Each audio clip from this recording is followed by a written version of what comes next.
Sa kabila ng giit ng palasyo na hindi naging magkaibigan sina Pangulong Bongbong Marcos at Franco Mabanta, ilang dating post ng Pangulo ang nagpapakita na naging vlog producer niya ito. Pero hayagan din ang suporta ni Mabanta sa mga Duterte at sa Uniteam noong 2022. Nakatutok si Ian Cruz. Lumikha ng ingay ang pangalan ng social media personality at political content creator na si Franco Mabanta nitong Martes nang maaresto siya at 4 na iba pa ng NBI dahil umano sa pangingikil kay dating House Speaker Martin Romualdez. Maring itinanggi ni Mabanta ang ibinibintang sa kanya at mga kasama bago nakilala bilang founder ng Peanut Gallery Media Network. Nagsimula muna siya bilang commercial model at VJ ng isang music channel noong early 2000s. Naging events host din siya. Kalaunan ay nakilala siya sa social media at isa pa nga sa mga inimbitahan sa pagdinig ng Senado noong 2017 kaugnay sa pagkalat ng fake news at disinformation kasama ang ilang kilalang vloggers at social media personalities.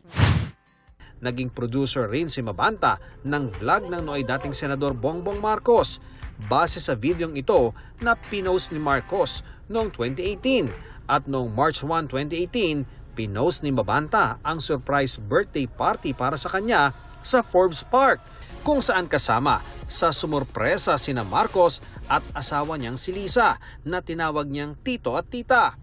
Sa isang Facebook post noong September 13, 2019, kaarawan ni Marcos, sinabi ni Mabanta na naging strategist at chief social media director siya ng mga Marcos, bagay na hindi niya naranasan sa kanyang buhay. Pero sa press briefing ni Yuse Claire Castro sa Malacanang, sinabi nitong hindi naging kaibigan ng Pangulo si Mabanta, sabay sabing dapat daw tingnan ang kaugnayan ni Mabanta sa mga Duterte. Kung titingnan ang mga social media post ni Mabanta, malinaw ang kanyang pahayag ng suporta para kay dating Pangulong Rodrigo Duterte. May mga larawan din siyang pinost kasama si Duterte noong 2017 at 2018. May 31, 2019 sa isa ring Facebook post, binati niya ng happy birthday ang anyay formidable na si Sara Duterte.